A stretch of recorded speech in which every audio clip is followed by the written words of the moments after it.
शीर्षक छ त्यो फेरि फर्केला। क्रमशः अग्लो हुँदै गएको कष्टप्रद कठोर दुर्गम पहाडको जीर्ण पथलाई आँखाले भेटेसम्म हेर्दा मान्छे पो हो कि भ्रम पार्ने एउटा धब्बा जस्तो केही पनि देखिन्न। सूर्यले पश्चिमतर्फको पर्वत पछाडि आफ्नो मुख लुकाए तापनि तिनको लाली पहाडका काला टुप्पाहरूमा फैलिन गएको थियो। खेतहरू आफ्नो अविराम गीत गाएका गाई थिए। उनीहरूलाई जगतको चिन्तामा केही रस अनुराक्ति थिएन। धमिलोपन अन्धकारतिर डुब्दै गइरहेको थियो। मधेसबाट आउन लागेको एउटा यात्रीले यौवनको सिँढीमा खुट्टा अड्याई घरको द्वारमा उभिएकी सानीसँग सोध्यो, यहाँ बास पाइन्छ? कुन्नी आमासँग सोध्नुपर्छ। आमा? तिम्री आमा कता छिन्? को हुन्? मैले त चिनेको छैन। कोसँग सोध्ने? अनि आमा? ए आमा? पुष्ट कण्ठबाट निस्किएको यो मिठो र तीव्र स्वर पर्वतको कुना कुनामा पस्न गयो। तर कोही पनि आएन। एकैछिन प्रतीक्षा गरेपछि, पर्खनुहोस् है, म अहिले आमालाई डाकी ल्याउनेछु भन्दै सानी एकातिर गई र अलि बेरमै एउटी बुढीसँग यात्रीको सम्मुख आइपुगी। लौ आमा यिनै हुन्। तपाईका भरियाहरू कता छन्? भरिया एउटै छ, त्यही पनि बुढो, हिँड्न नसक्ने। त्यसैले गर्दा त यहाँ बस्नु पर्यो, नत्र आज चितलाङ पुग्ने विचार गरेको थिएँ। त्यहाँ चिन्जानी भएका पसलेहरू पनि छन्। बास पनि राम्रै ठाउँमा पाइन्थ्यो। तर खै यो त भट्टी पसल पो हो क्यारे। हो, स्वरलाई अलि तान्दै आश्चर्य र उपेक्षा मिश्रित स्वरमा उत्तर दिई, भट्टी पसल भएर के हुन्छ? चितलाङमा पनि त त्यही हो नि। छेउको कोठा त सफै छ, सानीले तुरुन्त भनी। होइन, बुढीले सोधी, केही खानपिन पनि गर्नु होला कि? पिउन त होइन, खान मात्रै। भाँडा बर्तन सँगै छन्। सानीले आफ्नी आमाको मुखनेर मुख लाएरै भनी। किन आमा? चामल घिउ दाउरा त किन्ने नै छन्। नुन तेल मसला तरकारी पर कोठामा भान्सा र छेउको कोठामा सुते त भइहाल्यो नि। एकपल्ट कोठा हेरौँ, सफा छ कि? सफा नभए त किन हुन्न थियो? हेर्नुहोस् कोठामा के छ र? भर्खर लिपेको कोठा, चाहिए एउटा सुकुल पनि बिछ्याइदिउँला। लौ भरिया पनि आइपुग्यो, बस्नुहुन्छ कि? ए सानी आइज भन्दै बुढी माथि उक्ली। सानी द्वारमै उभिएकी थिई। आइपुगेको भरियाले मुखबाट एउटा सुस्केरा हाली भारी बिसाउँदै भन्यो, यति गरुङ्गो भारी, यस्तो उकालो, नौसुका ज्याला। उसैमा भरिया नाइके पनि, बाटो खर्च पनि ईश्वर। चुपचाप उभिरहेकी सानीको अनुहारमा छछल्किरहेको जिज्ञासामा पनि आशा विश्वास र सन्तोषको पनि आभा देखियो।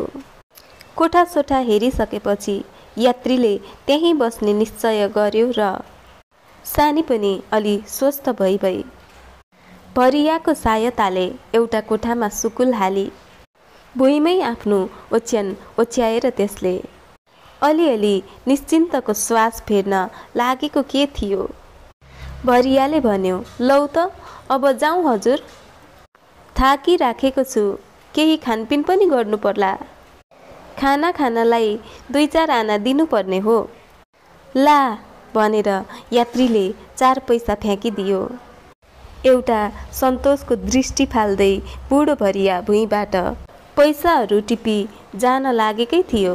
फेरि त्यो सानीले सोधी, भान्सालाई के ल्याउनु पर्ला? भन्नुहोस् न, रात पर्न लाग्यो। तपाईसँग लालटिन त छँदैछ, मट्टीतेल पनि चाहिन्छ कि? यस प्रश्नको उत्तर नदिएर त्यसले जान लागेको भरियालाई भन्यो, ए बुढा, डोकोबाट भाँडाहरू झिकेर खोलामा पखालेर लिएर आऊ। अनि सानीतिर फर्केर भन्यो, पानी ल्याउन एउटा गाग्री त दिनु पर्ला।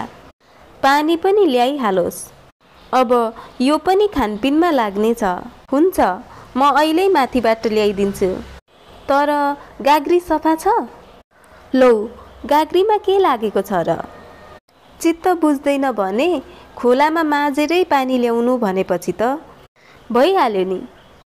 बालिकाको अनुहारमा अलि सङ्कोच छर्लङ्ग हुन गएको थियो। बरियाले डोकाबाट भाँडाहरू झिकिसकेको थियो। सानीले माथिबाट एउटा सानो पित्तले गाग्री तुरुन्तै ल्याइदिए। त्यो समेत लिएर भरिया खोलातिर गयो। त्यसपछि युवा यात्रीले सन्ध्याको धमिलो प्रकाशमा हेर्यो। त्यो भट्टी पसलेकी छोरीको परिचय, बाह्य आवरण मैलो र दरिद्रताको विज्ञापन भए पनि त्यसको अनुहार नराम्रो थिएन। गालामा पार्वत्य वायु र परिश्रमको सुन्दर उपहार, स्वाभाविक लाली र यौवनको सिँढीमा उक्लिरहेको त्यसको वंश छ। आँखा गोला, उज्जवल र भित्रबाट नानी निकै काला र चञ्चल छन्। तिनीहरूमा अपार जिज्ञासा, उत्सुकता क्रीडा गरिरहेका थिए। तब भान्साका निम्ति के ल्याउँ? प्रश्न एकान्तजन्य सङ्कोचको मध्यम स्वरमा थियो। यात्रीले भन्यो, असल पुरानो मसिनो चामल, 1 माना, 1/4 दाल, 2 पैसाको यहाँ पाइने तरकारी र 2 आनाको घिउ। बास, यति मात्रै भए पुग्छ। कुरा सुनेर त्यो माथि उक्ली र अलि बेरमै भने जति जम्मै थोक ल्याइदिए। भरियाले पनि भाँडा र पानी पल्लो कोठामा राखी गइसकेको थियो। त्यस कोठामा लिपपोत गरेको चुलो र ठाउँ दुवै सफा थिए। चामल हेर्दै यात्रीले भन्यो, खै यो त राम्रो चामल भएन। तर यसभन्दा राम्रो चामल त यहाँ कतै पनि पाइन्न। भएदेखि त म आफै ल्याइहाल्ने थिएँ। तरकारी पनि आलु बाहेक अरू केही पाइँदैन?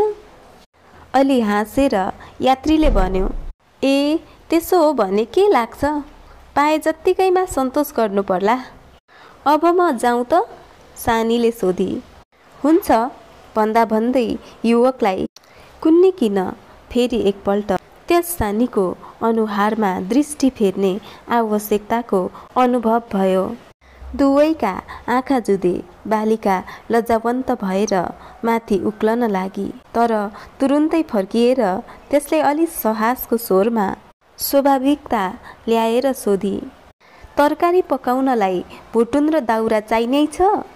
नुन, मसला र लालटिनमा मट्टीतेल पनि ल्याउनु पर्छ कि? ए यो त बिर्सेकै रहेछु। तरकारी त घिउमै भुटिहालौँला, मसला चाहिन्न। 1 पैसाको अलिकति बेसार र नुन दुवै ल्याऊ। अनि तिम्रो के रे? 4 पैसाको दाउरा, लालटिनमा चाहिँ 6 पैसाको तेल भए पुग्छ। एकैछिनपछि सबै थोक ल्याई सानी माथि उक्ली। आफ्नी आमासँगै केही खानपिन गरेर केही मिनेटभित्रै आफ्नो सुत्ने कोठामा पसी भित्रबाट ढोका थुनिहाली। अहिले साँझको 7:30 मात्रै बजेको थियो, तैपनि निकै अँध्यारो भएको थियो। सघन र विशाल पर्वतहरूको अङ्गमा भएका ती पुतली झैँ 2-4वटा घर यसरी स्तब्ध उभिरहेका थिए, मानौ शरीरभित्रबाट प्राणै निस्किरहेको छ। खोलाको श्रृङ्खलाबद्ध गर्जन एकनाससित गर्जन भइरहेको थियो। तैपनि त्यस शून्यताको भयानकता बढिरहेको थियो। ओछ्यानमा पल्टिरहेकी बेला के सोचिरहेकी सानीले हठात यात्रीको कोठाबाट आइरहेको खटपट ध्वनि सुनी। त्यो रात ऊ कुरा सोच्नमा मग्न भई। अहिलेसम्म त्यसले खानपिन गरिसकेको रहेनछ क्यारे? भात पकाउन जान्दो हो कि होइन? पकाइसकेको तिहुन तरकारी चुलोबाट उतार्दा खसाल्यो पो होला है? लोग्ने मान्छे भात पकाउन कहाँ जान्दो हो र? तर त्यो त सधैँ मधेसैमा बसिरहेको मान्छे। त्यहाँ कसले भात पकाइ खुवाउँदो हो नि? अथवा कोही भान्से राखेको होला। तर कहिले होला? मधेसमा खर्च निकै पो लाग्छ। यसो हेर्दाखेरि यो कुनै साहु महाजन जस्तो पनि छैन। त्यसो यतातिर धमाधम आउनेहरूको जस्तो ठुला ठुला टिन्का भरि भराउ भएका गहरुङ्गा बाकसहरू हुनु पर्दथ्यो। छालाका 3-4वटा साना ठुला ब्याग, भाँच्ने खाट, नोक्कर धेरैजना भरिया, अरू तामदाम वा कार्पेटमा बसेर आउनु पर्ने। खोइ त्यो त केही पनि छैन। यो त मधेसमा कतै जागिरे पो होला जस्तो छ। आफै नोकरी गर्नेले भान्से कहाँ राख्न सक्छ र? विचारधारा अर्कोतिर बग्यो। त्यसो भए त्यसकी स्वास्नी होली। अनि मुटुमा प्याट्टसँग थप्पडी जस्तो लाग्यो।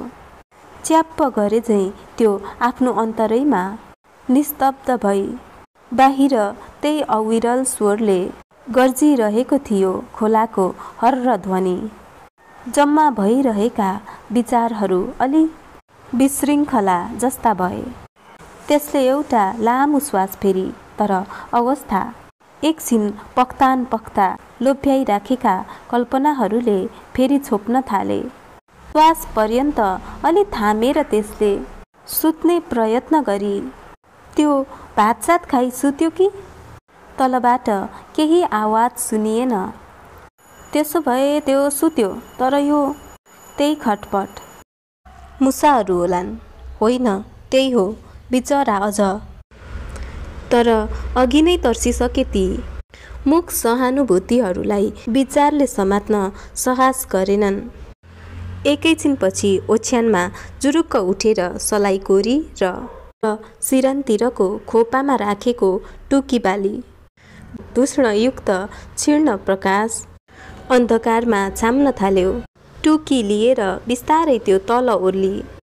त्यसको छाती हान्न लागेको थियो। बुढी सुतिसकेकी छ कि? एउटा अव्यक्त र क्षीर्ण डरले अन्तरको धेरै टाढाबाट चियाए जस्तो प्रयत्न पनि गर्यो। त्यो तल पुगी, तर किन ओर्लेकी हुली? केही काम छैन। यात्रीको कोठामा लालटिनको निख र मन्द प्रकाश थियो। त्यसतर्फ यसो झट्ट एकपल्ट हेर्दै आँखा फर्के। त्यो आफ्नो सेतो ओछ्यानमा सुतिरहेको थियो। निश्चिन्त, निस्तिग्न, निर्विक, प्राण प्रयत्नलाई तीव्रताका साथ तानिलिने एउटा भयानक लोभ त्यसको भित्र मुटुको हनाइको सधैँ हान्न लाग्यो र कुनै अव्यक्त उल्लास, साहस, डर र पीडाको भन्न नसकिने मिश्रण त्यसको नसा नसामा दगुर्न थाल्यो, प्रवाहित भयो। त्यही हलचल, त्यही प्रवाह लिएर त्यो माथि पुगी आफ्नो मैलो ओछ्यानमा लडी। यात्री चाहिने बिहानै उठेर गइहाल्यो। सानीको आँखामा आइसकेका र छछल्किरहेका मुख मोह र कुन्नी कस्ता अव्यक्त आकाङ्क्षाहरू त्यसलाई निकै टाढासम्म, पहाडको टुप्पासम्म पुर्याइ फर्किए। कुन्नी केले हो त्यसको मन भारी हुँदै आयो। हृदयमा आर्द्र भावनाहरूमा गह्रुङ्गो प्रवाह बग्न थाल्यो र त्यसको भित्र मनमा लगातार एउटा प्रश्न उम्लन थाल्यो, त्यो फेरि फर्कला? तर सानीको त्यस प्रश्नको समाधान भएन। त्यो यात्री फर्केन। केही दिनपछि सानीको बिहा पनि भयो। त्यो आफ्नो घरमा गई। घर गृहस्थीको कर्तव्य र लोग्नेको प्रेम, माया, ममता इत्यादि पनि साधारण नियम जस्तै समातिन थाले। उनीहरूका कार्यमा सानीबाट केही अस्वाभाविकता पनि परेन। तर सानीको गाउँले संस्कृति भएको सुदूर अन्तरको एउटा मनले भगवानको वरदान जस्तो समातेको त्यो प्रश्न, त्यो फेरि फर्कला ले दिनमा 2-4 पटक अवश्य चियाउने प्रयत्न गरिहाल्थ्यो। लोग्नेको घरमा भएका बखत कहिलेकाहीँ एउटा शङ्काले एउटा भयानक अन्तरसङ्ग्राम मचाइदिन्थ्यो। म कहाँ छु? यात्री फर्केर आइहालेको भए? तर यस प्रश्नको विश्लेषण गर्ने साहस त्यस बखतसम्म त्यसमा रहनै जान्नथ्यो। कस्तो गहरुङ्गो, कस्तो भयानक, कस्तो पीडाप्रद शङ्का हो।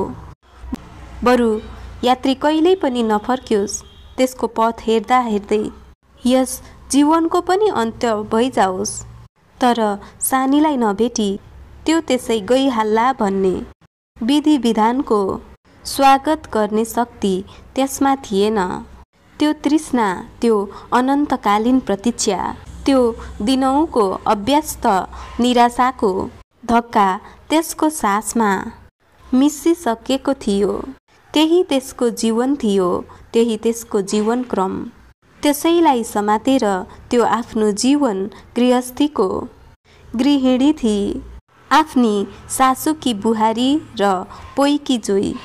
तर कदाचित कुनै हठात अभिशापले त्यही छिन्न भिन्न गरिदिएको अवस्थामा पनि त्यो सानी चाहिने गृहिणी, बुहारी र लोग्नेकी स्वास्नी भइरहन सक्ली? कुन हृदयबाट यस्तो आशा गर्ने? यति भए पनि सानीबाट लोग्नेका प्रति पत्नी व्रतमा केही बाधा र व्यवधान परेको थिएन र त्यस पत्नीत्वमा कुनै छल थियो? कतैबाट त्यसमा छिद्र थियो? यो कुरा भन्नेलाई भयानक श्राप दिने शक्ति पनि त्यस सानीमा अवश्य थियो।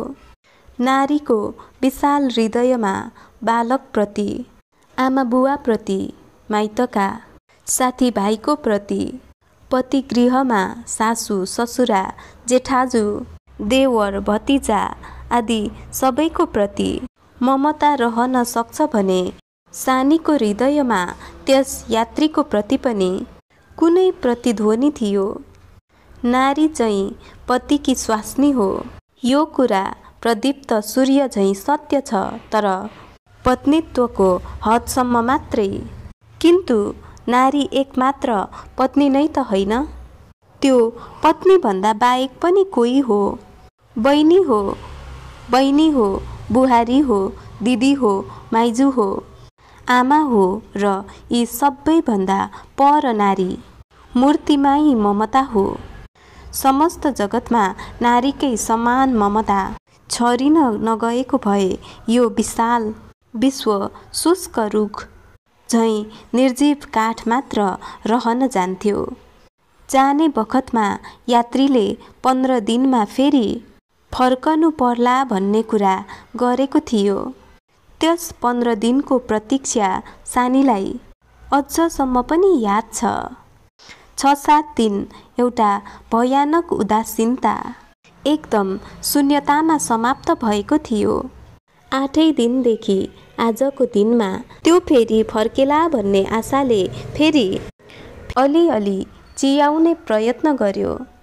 सानीलाई सम्झना छ, त्यस दिन गाईलाई खुवाउने घाँस काट्न जाँदा कुन भावना, कुन आशा, कुन उत्साहले त्यो पहाडको टुप्पासम्म पुगिसकेको घाँसको भारी भुइँमा राखी एउटा ढुङ्गामा बसी आफ्नो अन्तरको सुखद कल्पनामा मग्न भइरहँदा आँखा एकाग्र भएर नेपालबाट आउने बाटो हेरिरहेका थिए।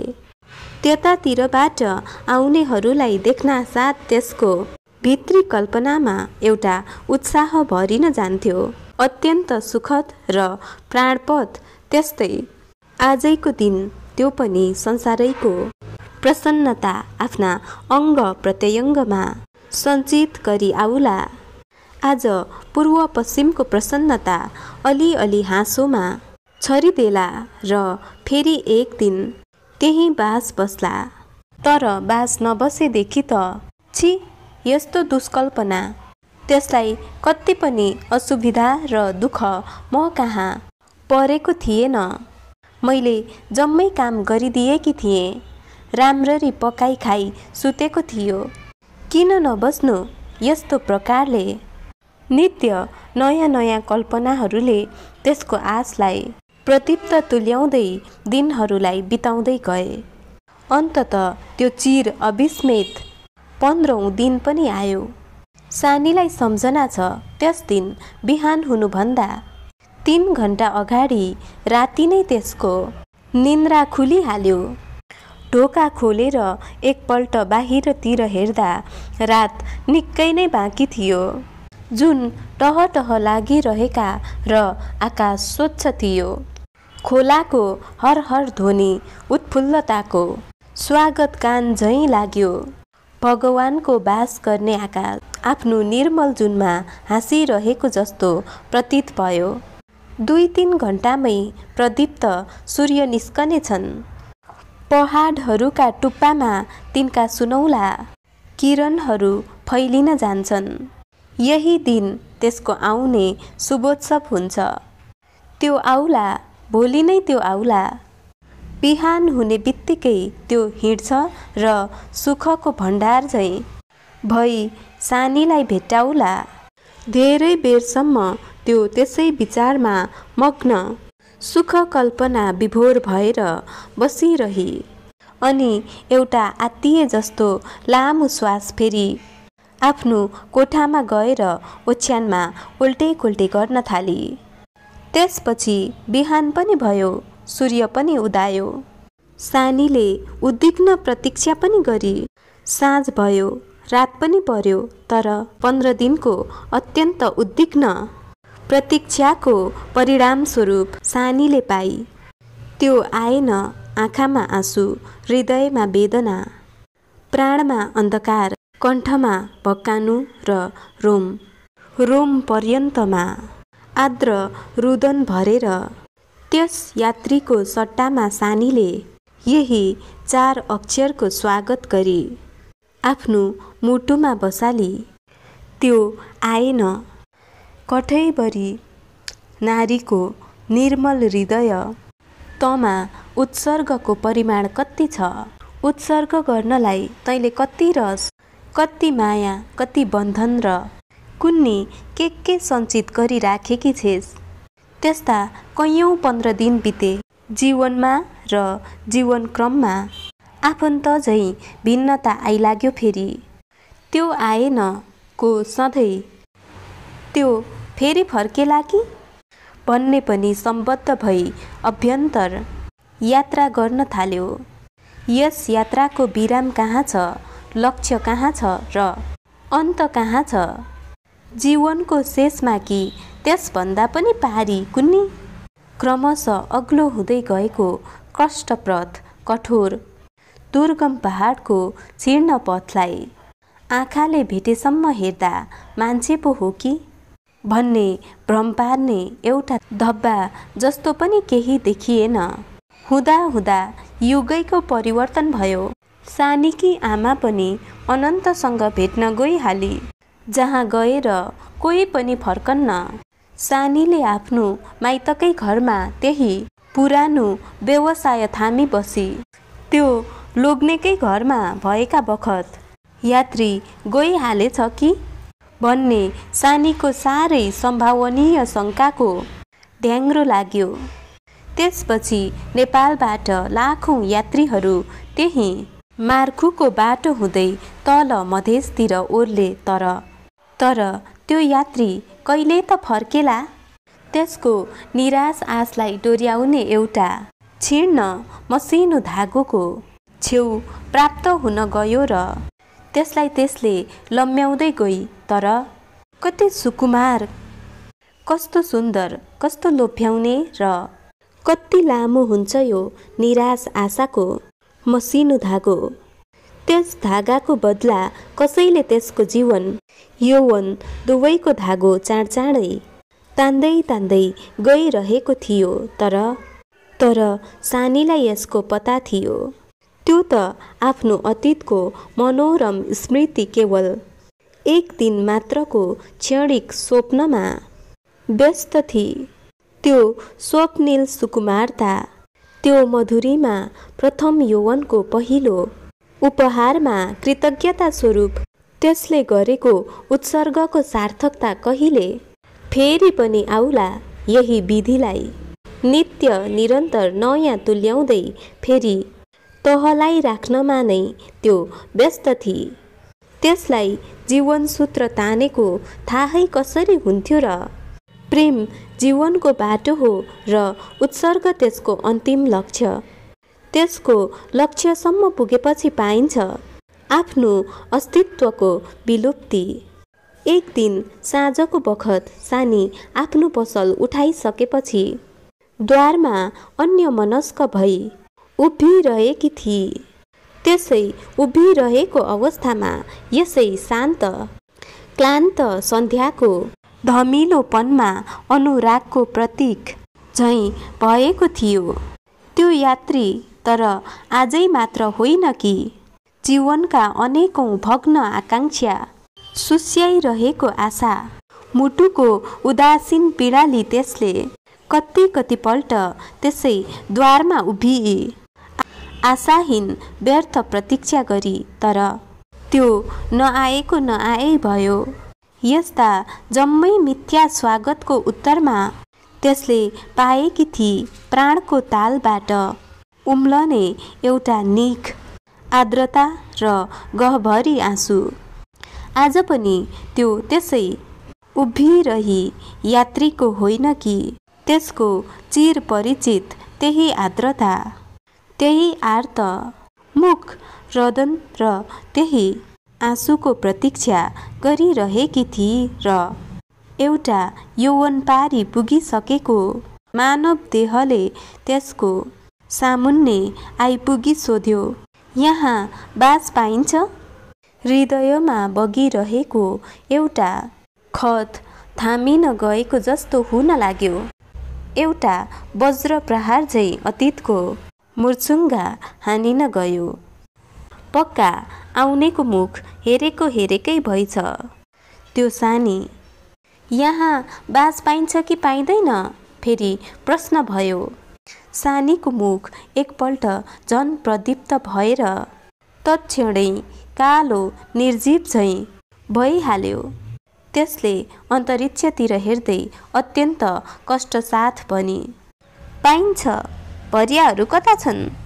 आउन लागेका छन्, यात्रीले एउटा ढुङ्गामा बसेर भन्यो। धेरै दिन भइसक्यो मधेसबाट नेपाल गएको, फर्कनै सकिन। आज बल्ल फर्कन लागेको छु। देख्छु बाटो पहाड जम्मै नयाँ जस्ता भइसकेका रहेछन्। नेपाल जान लागेको बखत पनि यसै घरमा बास बसेको थिए।